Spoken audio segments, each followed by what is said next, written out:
¿Por qué el libro del Génesis, que la palabra Génesis en el hebreo viene de Genao, que significa en el hebreo Bereshit, con B de burro, Bereshit en el hebreo, y significa origen u orígenes? Entonces, el Génesis es el libro de los orígenes. No vamos en esta serie a predicar de todo el libro del Génesis. Esta serie ya la compartí hace algunos años. Si no la tienen, la pueden pedir.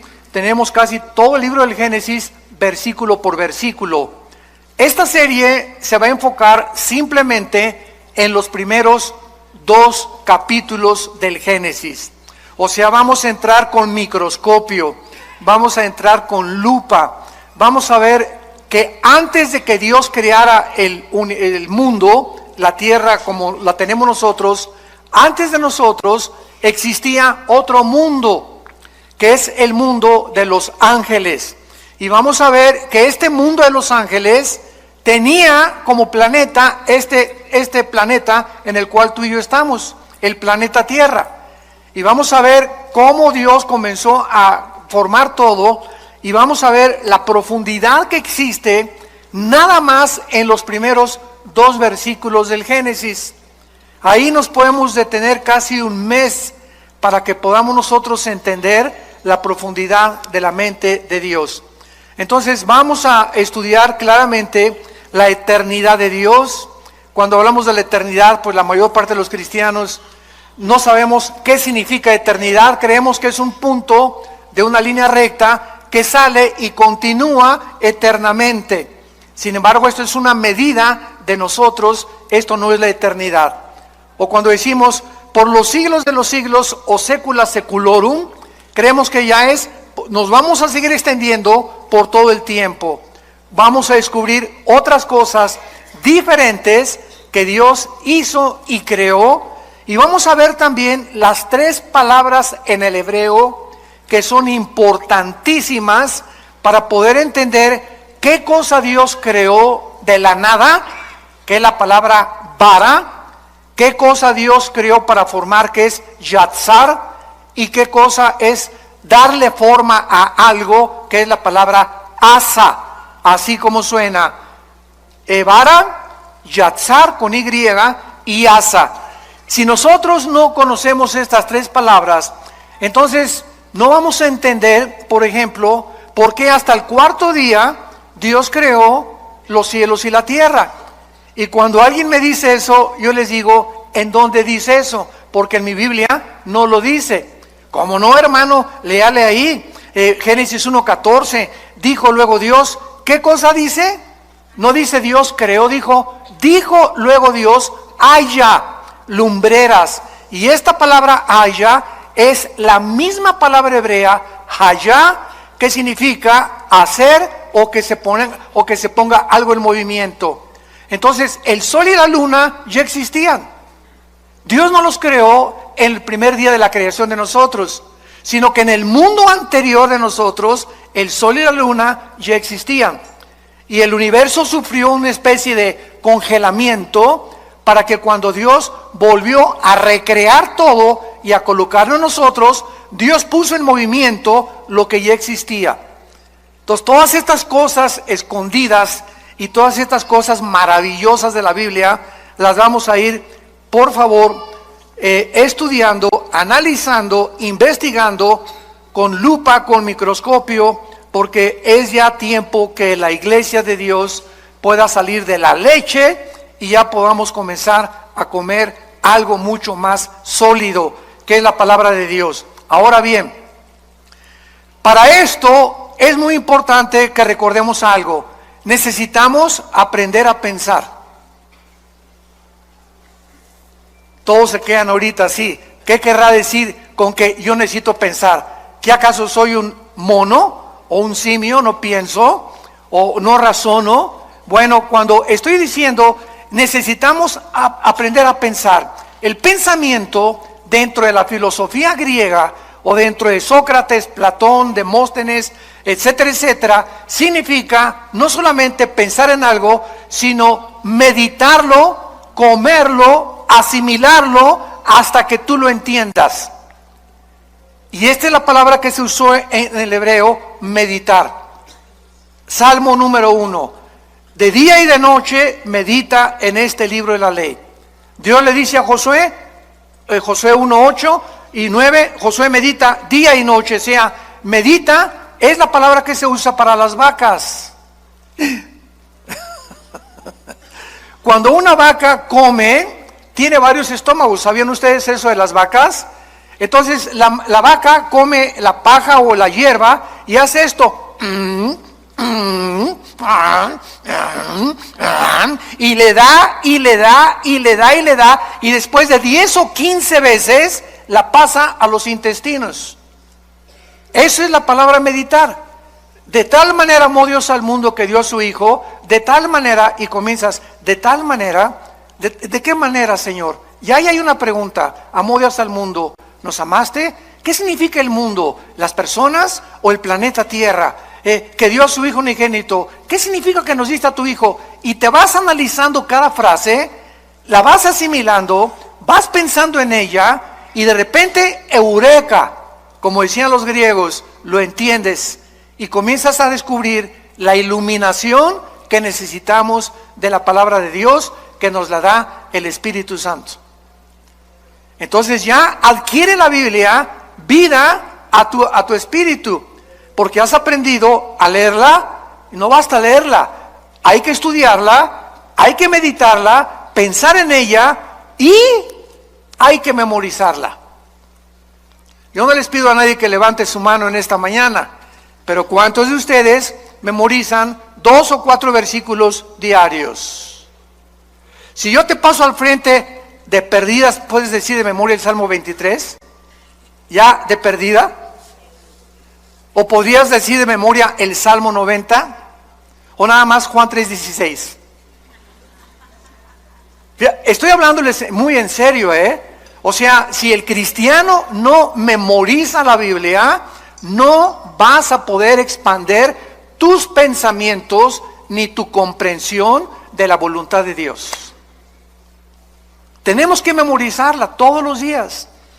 Ponte en un papelito, Filipenses 1:6, estando persuadido que el que comenzó la obra la perfeccionará hasta el día de Cristo. Lo pones ahí en tu espejo, lo pones en tu carro, en lugar de venir con el celular ahí, lo pones en tu oficina, lo pones en tu computadora y estás pensando y repitiéndolo en la noche. Mi amor, por favor, pídeme que te repita tus versículos, y le estás dando y dando. Hermano, es que a mí no se me queda nada, porque nunca piensas.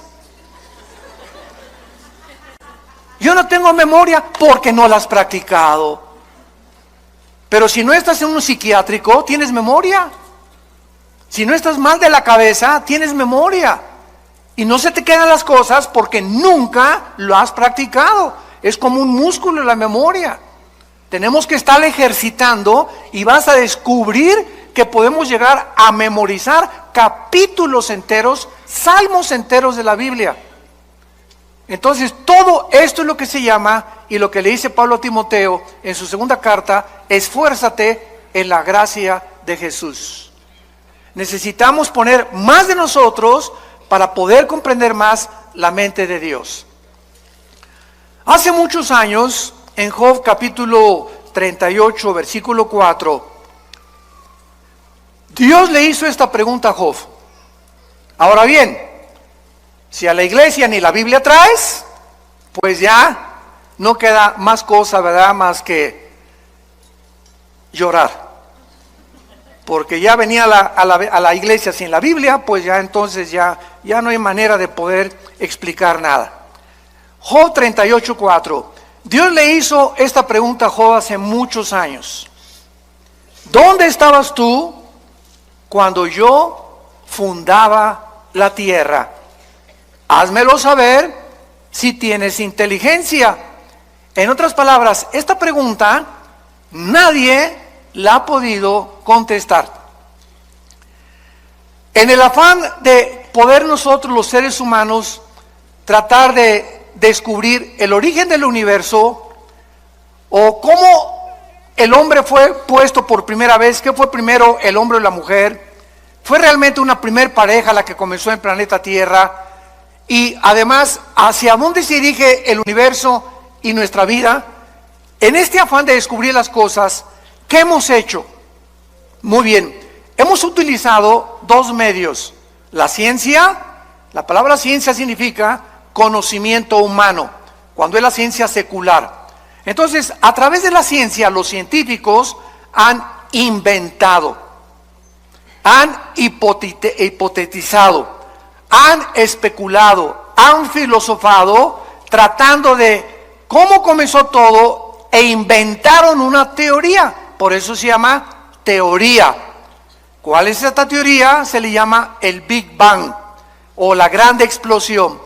El universo, dicen los científicos, que no tiene nada de ciencia en esto, porque no es científico, porque para que sea científico tiene que ser demostrado. Entonces, como no se puede demostrar por medios naturales ni en un tubo de ensayo cómo comenzó el universo, los científicos dicen que fue una explosión y que de esa explosión se formaron los planetas, etcétera, etcétera. Pero sin embargo, en el siglo XX, cuando comenzaron a profundizar en la primera y la segunda ley de la termodinámica, ¿qué dice la primera y la segunda ley de la termodinámica en la física? Que nada se crea ni se destruye y que todo está sufriendo un deterioro, una descomposición, todo se echa a perder. El carro le tienes que cambiar el aceite, tenemos que pintar los edificios, yo tengo que estar tomando vitaminas, haciendo ejercicio, nuestro cuerpo celularmente se está muriendo, el universo entero está sufriendo un desgaste. El Sol pierde millones de toneladas masa cada segundo. Las galaxias se están cada vez expandiendo y alejándose más y más y más unas de otras.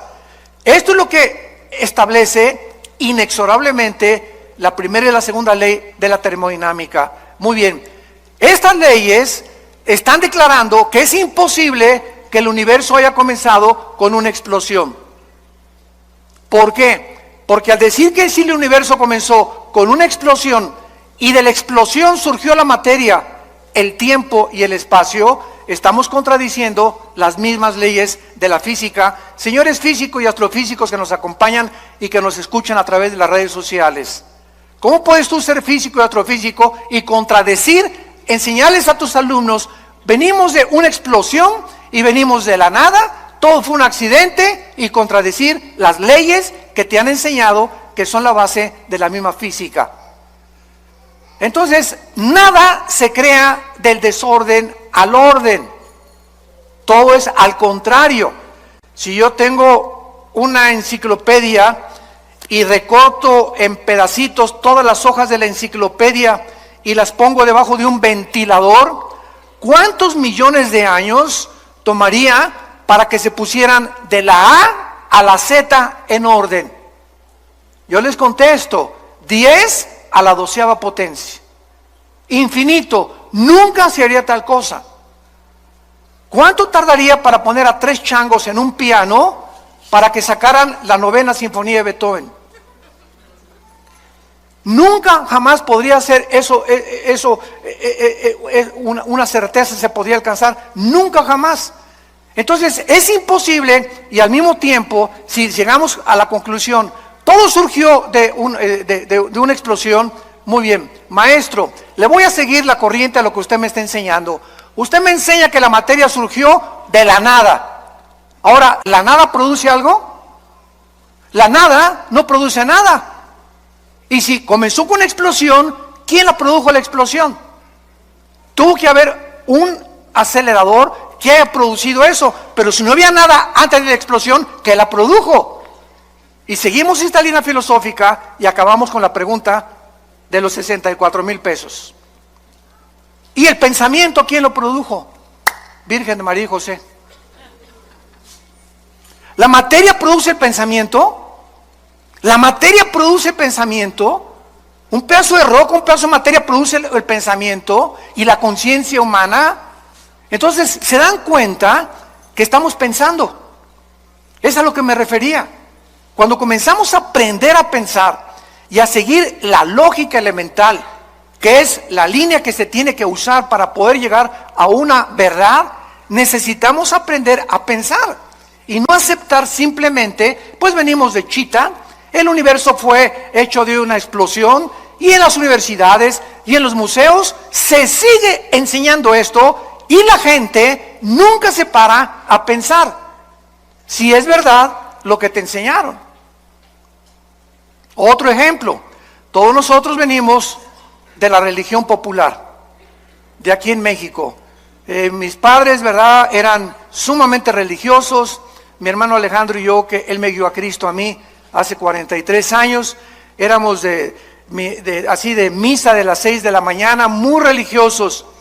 Y mi padre era una persona bastante culta, ¿verdad?, era ingeniero civil, y era una persona que le gustaba mucho la filosofía también. Y un día me dijo esto: Armando, me voy a poner a pensar algo.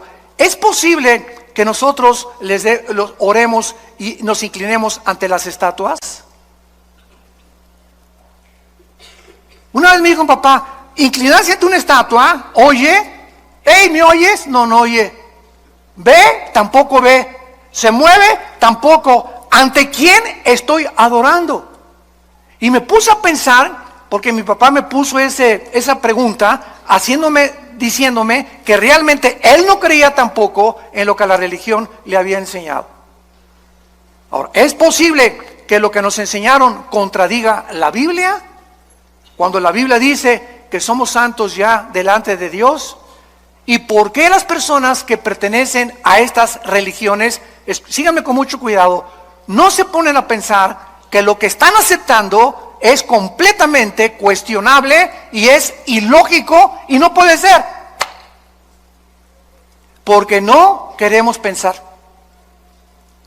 Y tenemos ya que llegar a un momento en que tenemos una capacidad impresionante aquí adentro, todos. No es de que naciste inteligente y que otros nacieron brutos. No, todos nacimos con un cerebro y todos tenemos la libertad de poder expandir lo que tenemos aquí, así, o así, o así, o cuando te mueras, como chinche, así te mueres. Con lo único que supiste, nunca quisiste pensar, todo lo aceptaste de una forma deliberada y nunca quisiste obedecer a Dios, de meditar y leer la palabra de Dios. ¿Dónde estabas tú cuando yo fundaba el universo? Entonces el ser humano ha buscado la ciencia jamás, escúchalo, nunca, díselo a tu maestro, podrá demostrar el origen del universo. Porque para que sea científico, ¿qué cosa? Tiene que ser repetitivo. Ahora muy bien, por eso son teorías. ¿De dónde viene el ser humano? De chita. ¿Realmente venimos de los animales? ¿Puede un camello convertirse en un hipopótamo? ¿Puede una jirafa convertirse en un venado?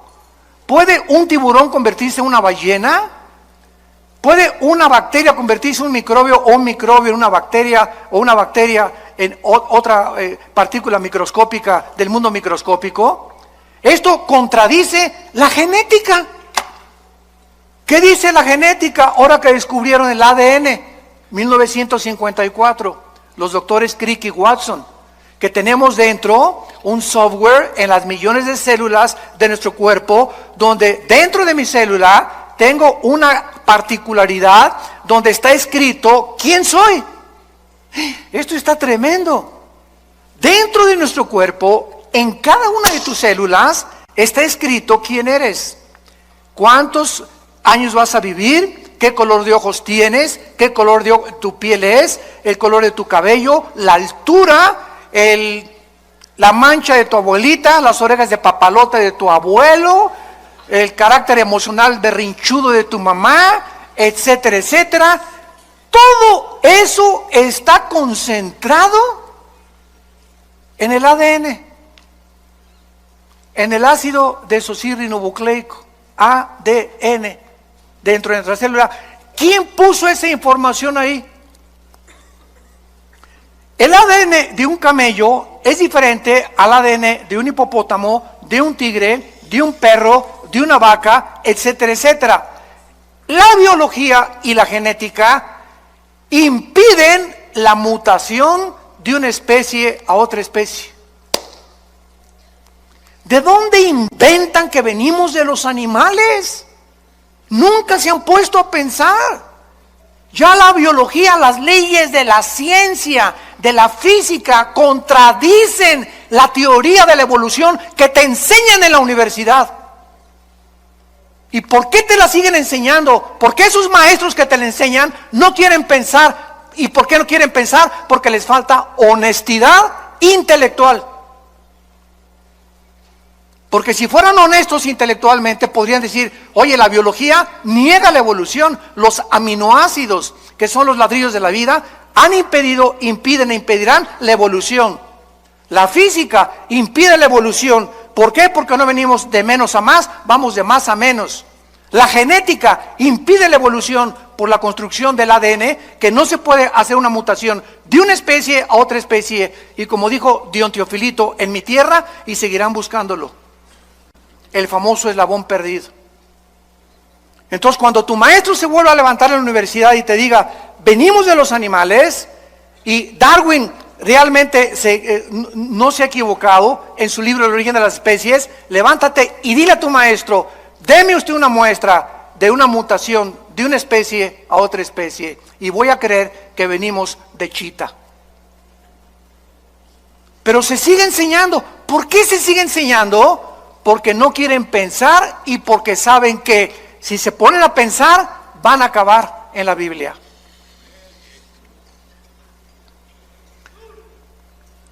De todas las teorías que existen en el mundo, no hay más que lo que nos han enseñado en la escuela, que venimos de una evolución accidental, fortuita, que venimos de los animales, y la otra explicación de dónde venimos está en la Biblia.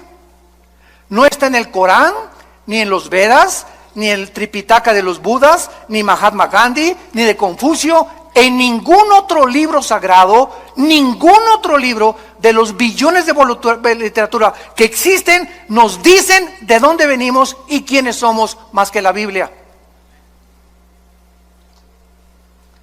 Ahora, ¿de veras dice eso la Biblia? Es lo que vamos a ver. Y no solamente lo dice, sino que lo comprueba.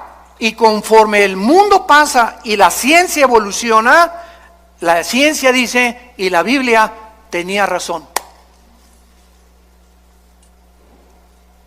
Durante siglos se preguntó por qué José no se metía con María para que naciera Jesús. Se aceptó y la iglesia romana dijo, es un dogma de fe. Tienes que creer que Jesús no se metió con María porque es un dogma de fe, sin dar ninguna explicación. Sin embargo, en 1954, lo compartimos en el desayuno ayer, se descubre el ADN y se descubre que el ser humano está dividido en dos, hombres y mujeres, macho camacho y las reinas de la casa. Más nos vale. Ok, ¿qué determina que tú hayas nacido hombre? ¿Y qué determina que tú hayas nacido mujer? ¿Sabes qué determina que seamos hombres y que tú hayas nacido mujer? Nuestros cromosomas. Los cromosomas de la mujer son XX. El hombre tiene XY. El cromosoma Y no lo tiene la mujer, lo tiene el varón. En otras palabras, cuando mi papá se juntó con mi mamá, el cromosoma Y de mi papá ovuló el cromosoma X de mi mamá y nací macho camacho. Y si tú eres mujer, cuando tu papá tuvo relaciones con tu mamá, el cromosoma X del varón ovuló el cromosoma X de tu mamá y naciste mujer. Y hemos llegado a un siglo, el siglo XXI, donde se está discutiendo el género, con la famosa biología del transgénero. Y decirles que si un niño se quiere vestir de mujer, que lo dejen. Y si una niña se quiere jugar a los soldados, que la dejen y que se vista de soldado. Cuando la misma biología es la que determina, cerremos ya la Biblia, la biología determina quiénes somos. Entonces, si tú hazte un examen de sangre y tienes la Y, eres hombre. Nadie te va a cambiar y es imposible que te cambien tu masculinidad. Así te hizo Dios, así acéptalo. Y si tienes los dos X, eres mujer. Y nadie se atreva a cambiar tu feminidad con la cual Dios te creó como mujer. Hemos llegado a un grado de dioses, de decir, cambiemos a este hombre en mujer y esta mujer en hombre. Y llegar al grado que es el síntoma más grande de descomposición social, de poder llegar hasta el matrimonio, hombres con hombres, mujeres con mujeres. Y destruir el patrón de la familia que tiene su origen en la Biblia y creer que ahora la familia es hombre, con niños, mujer y mujer con niños. Y la Biblia dice que la familia es un hombre con una mujer que fue la que parió a mis hijos y esa es mi familia delante de Dios. ¿A qué grado hemos llegado por no pensar? Lo aceptamos todo y se está convirtiendo en normal. Ya se está aceptando como algo normal. Y ahí están en las bodas de hombres con hombres. Ay, mijito, que se casó con Pepe y Pepe con Carlitos. Que sean felices. ¿Cuál felices? Es una mentira. El 63% de las personas que se han querido cambiar el sexo en el transgénero, lo dicen los psiquiatras, se han suicidado. Cuando una persona pierde su identidad, lucha con demonios que tratan de robarte tu identidad y confundirte, y vienen las depresiones, vienen las luchas angustiosas de las emociones y los sentimientos, porque el diablo te está atormentando. Tienes que ser libre en el nombre de Jesús y aceptar como Dios te hizo. Nadie aplaude, pero que Dios los bendiga. A la palabra de Dios. Muy bien. Y por otro lado, en su afán de descubrir el origen de las cosas y del universo y nosotros, se ha recurrido a la ciencia y a la brujería,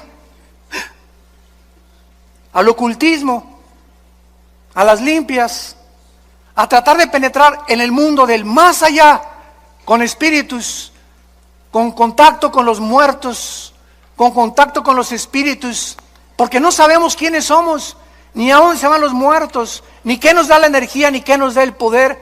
El hombre ha caído en la brujería desde los tiempos de Babilonia, en la Torre de Babel.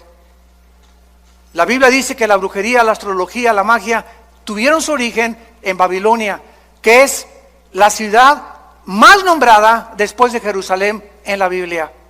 Comienza la Biblia en Génesis 10 con Babilonia y termina en Apocalipsis 17 y 18 con Babilonia otra vez, porque significa confusión. El hombre sin Dios está confundido y por eso hemos tomado caminos que la evolución, que la brujería, que el ocultismo, que voy a cargarme de energía en las pirámides de Teotihuacán, voy a consultar a los muertos, con los mediums, que me hagan limpias. Todas estas cosas son el fruto de la ignorancia de la Biblia. Jesús dijo, yo soy la luz, y bajó del mundo hace 2000 años para alumbrar nuestros ojos. Vivimos en un mundo oscuro, santos de Dios, damas y caballeros. Un mundo perdido, cada quien trae su rollo, cada quien por su camino. Ya los gobiernos no saben cuál gobierno, cuál ideología es la buena. Los economistas están perdidos, las religiones están perdidas, la filosofía está perdida. Ya no hay forma de relativismo, humanismo, hedonismo, etcétera, etcétera. El mundo sigue así, ¿por qué? Porque estamos en tinieblas.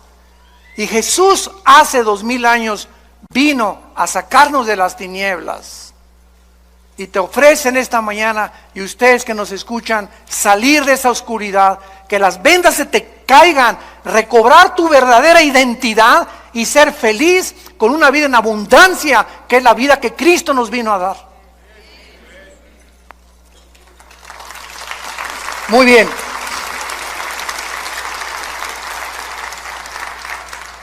Ahora veamos nosotros, por ejemplo, en el libro de Tito, en la Biblia, que desde el principio Dios hizo una promesa desde que Él creó a entidades espirituales que no todos se llaman ángeles. Vamos a comenzar a aclarar términos. La Biblia le ha llamado ángeles a los serafines, a los querubines y desde luego a los ángeles.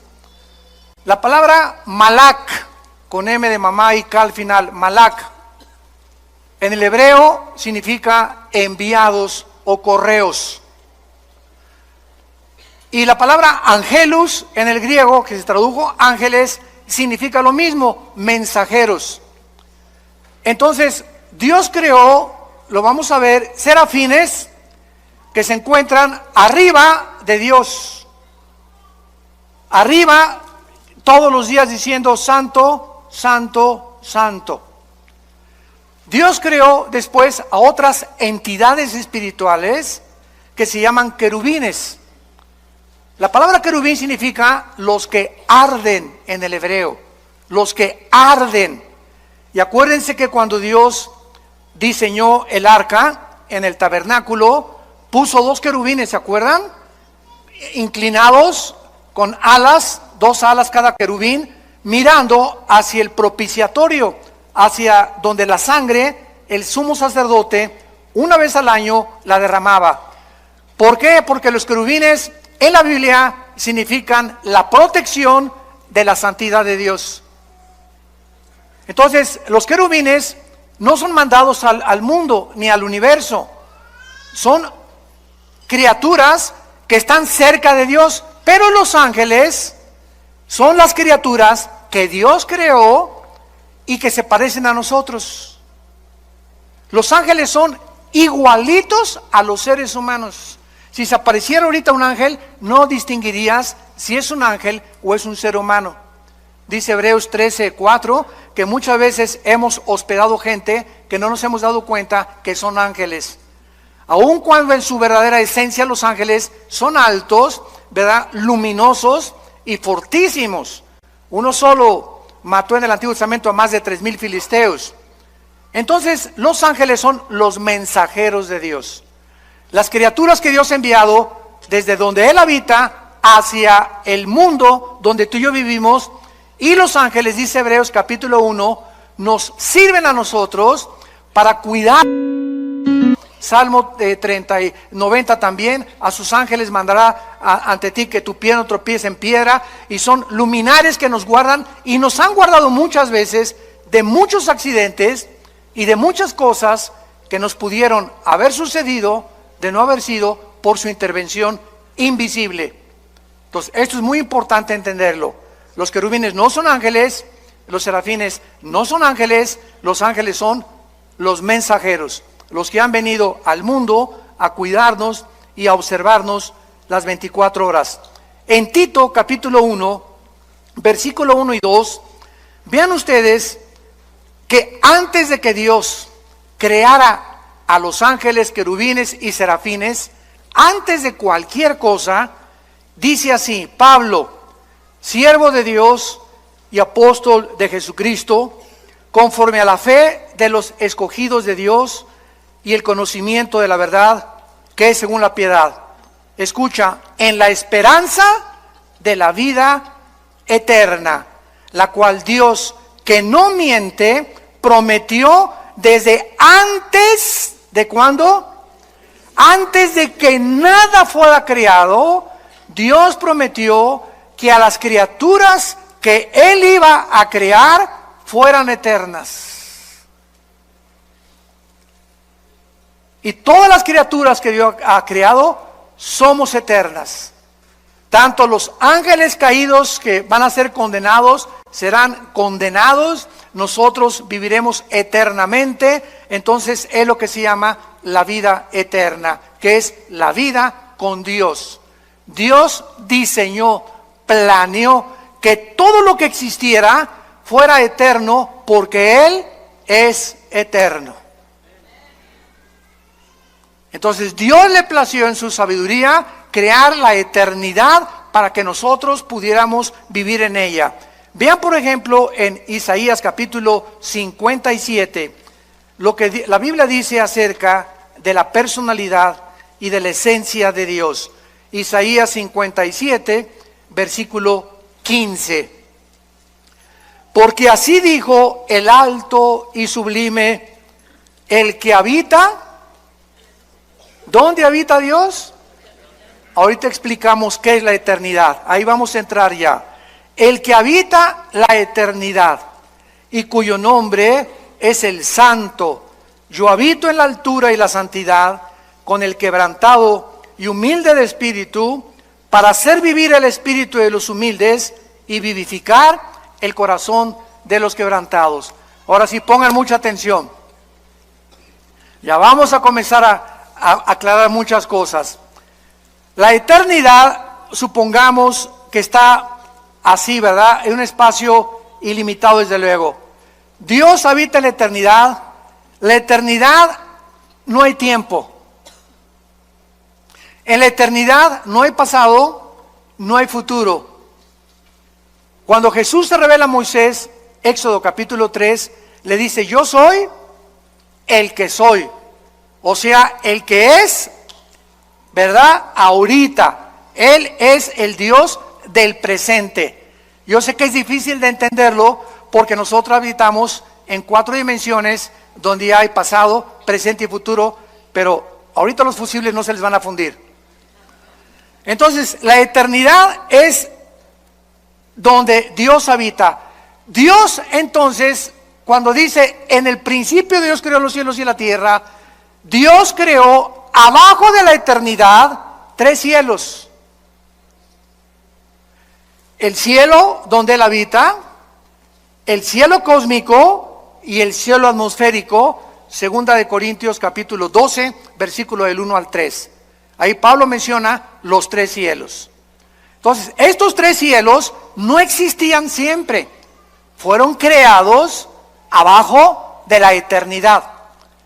Ahora, cuando Dios crea el tercer cielo, el segundo cielo y el tercer cielo, Dios crea unánimemente, junto con los 3 cielos, el tiempo, la materia y el espacio. Génesis 1:1. En el principio Dios creó. Cuando estamos hablando del principio, recuerden esto, no es el principio de nuestra creación. No es el principio de nuestra creación, porque es muy claro que los ángeles existían antes que nosotros, como lo vamos a ver. Fueron creados antes que nosotros. Entonces, cuando Dios dice, en el principio de Dios, ahí comenzó el tiempo. Ahí comenzó la materia, ahí comenzó el espacio. Ya estamos abajo de la eternidad. Comenzó el tiempo, el espacio y la materia. En este principio Dios creó los cielos y la tierra y los ángeles. Y cuando Jesús dice, en el principio era el verbo era con Dios y el verbo era Dios. Y primera de Juan 1 dice, lo que era desde el principio, lo que nuestras manos palparon y vieron tocante al verbo de vida, porque la vida fue manifestada. Juan 3 veces repite que este principio fue antes de nosotros. No es cuando nosotros fuimos creados. Nosotros fuimos creados después del principio, como lo vamos a ver en el versículo 2 del Génesis, que algo pasó en el principio, que Dios volvió a recrear la tierra, a crearnos a nosotros después de los ángeles, para ponernos arriba de los ángeles, gobernar a los ángeles, y la regamos. Y Satanás, Lucifer, volvió otra vez a ocupar el planeta Tierra y el universo, hasta que vino Jesús, le quitó el poder a Dios, Jesús a Lucifer, y el poder que tenía Lucifer nos los dio a nosotros los cristianos. Y mayor es el que está entre nosotros que el que está en el mundo. Entonces, Lucifer sigue teniendo el poder que perdimos nosotros con la caída de Adán y Eva, los primeros padres, pero que se volvió a recobrar con la muerte de Cristo, y nos entrega a nosotros Dios el Espíritu Santo, porque recibirán poder. Hechos 1:8. Vean que si no ponemos en orden todo, no entendemos el Nuevo Testamento. Ese poder es ¿para qué? Para que el que tiene control de nuestro planeta y del universo no se acerque a nosotros, ni a nuestros hijos, ni a tu trabajo, ni a tus finanzas, porque mucho mayor es el que está aquí adentro que todos los millones de demonios que pueda haber en tu casa.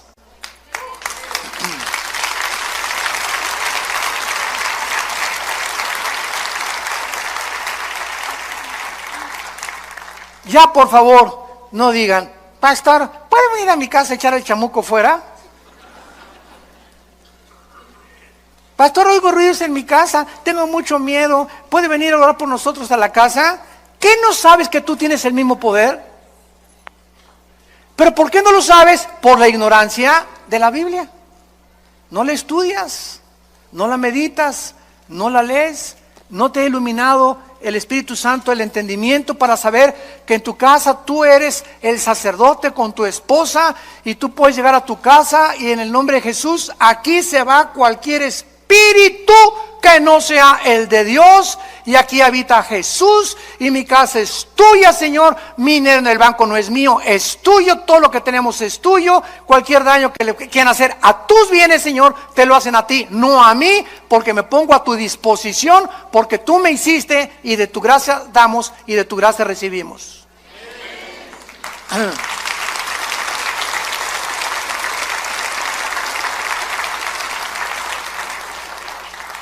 Dios pues diseña que nosotros entremos a la eternidad. Entonces cuando Jesús dice en Juan 17:3, esta es la vida eterna, Él define la eternidad. ¿Qué es la vida eterna? Jesús nos lo explicó, conocer a Dios. Esta es la vida eterna, que te conozcan. Dice que te convertiste, ¿cuánto has conocido de Dios? ¿Cuánto sabes de su poder? ¿Cuánto sabes del propósito que tiene para tu vida? ¿Por qué vives con estrés todavía, con angustias, con desconfianza, con incredulidad? Ay, subió el peso y cayó el petróleo, hermano, ¿qué voy a hacer? Y si mi esposo se muere y no me da el seguro social, ¿qué voy a hacer? Entonces, ¿tu esperanza era tu esposo? ¿El petróleo? ¿El peso? Dios nos está viendo. Y dice 1 de Pedro que somos sostenidos por la fe mediante el poder de Dios. Entonces, cuando tú crees, activas el poder de Dios. El momento que dices, Señor, gracias porque no dependo del dinero ni de mi esposo, ni del diputado, ni de mi amigo, ni del próximo gobierno, ni tampoco mi felicidad depende de si mi esposo me hace feliz, o mi esposa me hace feliz, o mis hijos me felices. Todo depende de ti, de mi relación contigo. Cuando Dios ve esa confianza, te llena de su poder. Y tienes la capacidad de volverte más que vencedor. Porque sin fe es imposible agradar a Dios. Siguiendo. Estamos pensando. Muy bien.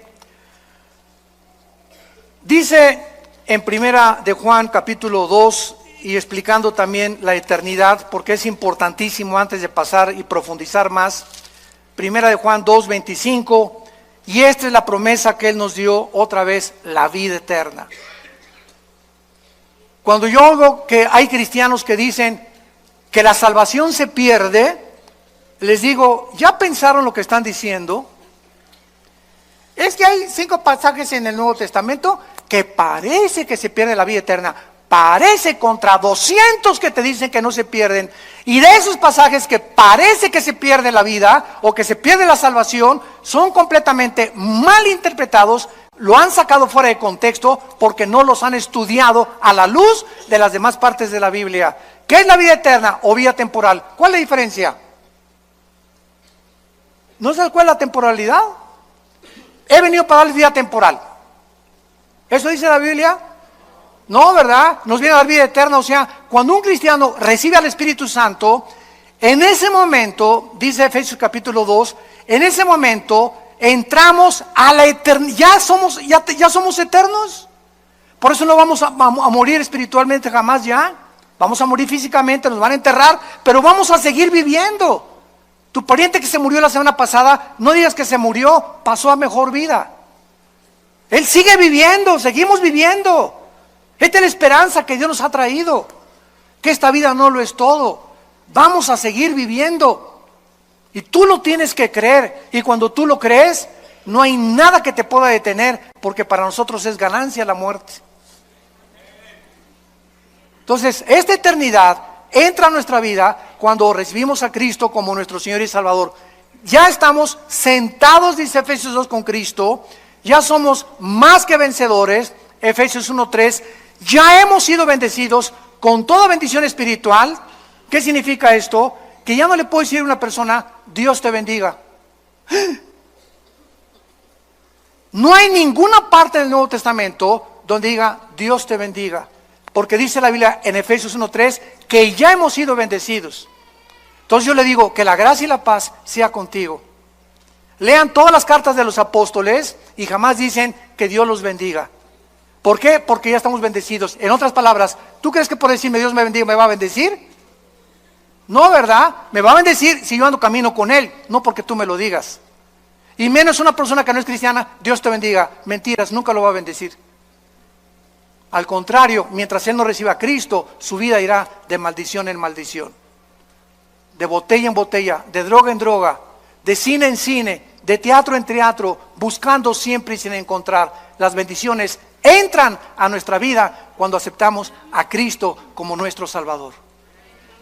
¿Se dan cuenta cómo tenemos que ubicarnos en tantas cosas en la cristiandad? Y entender qué es lo que realmente Dios quiere decirnos a nosotros. Dice en 1 Juan capítulo 5, versículo 10, el que cree en el Hijo de Dios tiene el testimonio en sí mismo. El que no cree a Dios le ha hecho mentiroso, porque no ha creído en el testimonio que Dios ha dado acerca de su Hijo. Y este es el testimonio que Dios nos ha dado, vida temporal. ¿Eso dice? Vida eterna, para siempre. Nadie jamás nos las puede quitar. Nadie nos puede separar, ni pobreza, ni desnudez, ni demonios, ni ángeles, ni nada. ¿Y qué pasa si me quiero yo alejar de Dios? De la oreja te trae de regreso.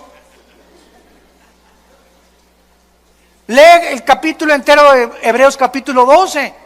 Dios al que ama y se le brincan las trancas, a esos chivitos que se le brincan las trancas, va y les rompe la pata para que regresen heridos al rebaño. Pero es preferible, dijo Cristo, que pierdas el brazo y pierdas las piernas y te quedes ciego o tengas una enfermedad, a que entres entero al infierno. Somos propiedad de Dios. Nadie nos puede arrebatar la vida eterna. Nadie.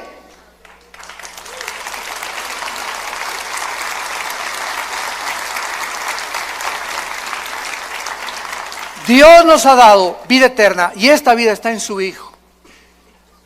El que tiene al Hijo, tiene la vida. El que no tiene al Hijo, no tiene la vida. En otras palabras, tú puedes tener una religión, ser católico, bautista, venir aquí a Vida Nueva, carismático, nazareno, mormón, no me importa la religión que tengas. Si tú tienes una religión y no tienes al Hijo, no tienes más que una religión, no tienes la vida eterna. Es un regalo que Dios nos da, que le abras tu corazón y que lo recibas como tu Señor y como tu Salvador. Porque Él es el Hijo de Dios, el poseedor de la vida eterna. Y finalmente, regresamos a Génesis capítulo 1 y vemos nosotros que al abrir la Biblia, el Espíritu de Dios, lo primero que hace al abrir la Biblia es llevarnos a las primeras palabras que Dios consideró, porque son las primeras palabras de Dios. Dios consideró que era lo primero que tenía que decirnos, que toda la creación tuvo un principio, en el principio. El universo no es eterno, hubo un principio. La ciencia, gracias a Dios, el siglo XX lo reconoció por la segunda ley de la termodinámica, que es imposible que el universo haya sido eterno. Tiene que haber tenido un principio, como la Biblia lo establece y como las leyes de la física lo confirman también.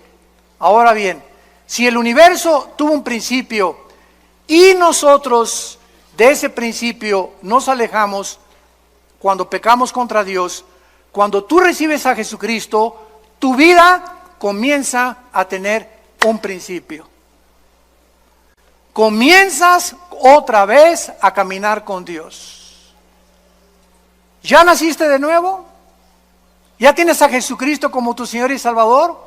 Porque en el momento que tú lo haces, en el principio de mi vida, fue hace 43 años, mi vida antes de que yo fuera cristiano era un desastre.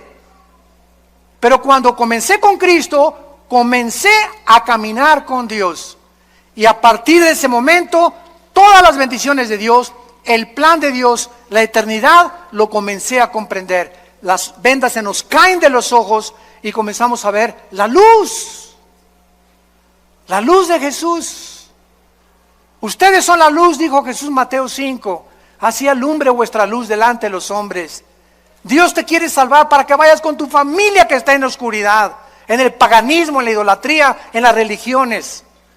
Somos la luz del mundo a tus amigos, en tu bufete de abogados, en tu consultorio médico, en tu taller de carpintería, en tu escuela, en tu secundaria. ¡Alumbra! Levanta la voz, no seamos cobardes. Dios no nos ha dado un espíritu de cobardía, sino de poder. ¿Qué importa lo que el mundo diga de nosotros? Caminemos con la bandera de la verdad, de la santidad y de la justicia y alumbremos este mundo que sigue en tinieblas. Te damos gracias, Señor, por tu palabra. Gracias, Señor, por revelarnos las verdades del universo, de nuestro origen, de la importancia de entender y pensar claramente lo que tú nos has dejado como nuestra herencia. Gracias, Señor, porque eres tan maravilloso y tan grande y tan poderoso que queremos cada día conocerte más. Por lo cual pedimos que nuestro Dios y Padre de Jesucristo, el Padre de la gloria, les dé a cada uno de ustedes un espíritu de sabiduría, de revelación en el conocimiento de Jesús. Ser más que vencedores, ser guerreros y guerreras de Dios, valientes, porque aunque venga el enemigo como un río, levantaremos bandera contra él, porque mayor es el que está dentro de nosotros, y no tenemos un espíritu de cobardía, sino de poder, de amor, de dominio propio, y que el Dios de esperanza te llene de todo gozo y paz en el creer, para que abundes en esperanza por el poder del Espíritu Santo y seamos capaces de llegar al final de nuestra vida y acabar diciendo con el apóstol Pablo: he acabado la carrera, he peleado la buena batalla de la fe, por lo cual nos está esperando la corona de la vida. Y todos ustedes en esta mañana que no tienen a Cristo, que no estás seguro de que Jesús vive en tu vida, ahí desde tu lugar, ustedes que nos ven por las redes sociales, dile con todo tu corazón: Señor Jesús, te pido perdón por mis pecados. Creo que en la cruz pagaste con tu sangre por ellos, que a los 3 días te levantaste entre los muertos y que entres a mi corazón en este instante como mi Señor y mi Salvador. En el nombre de Jesús.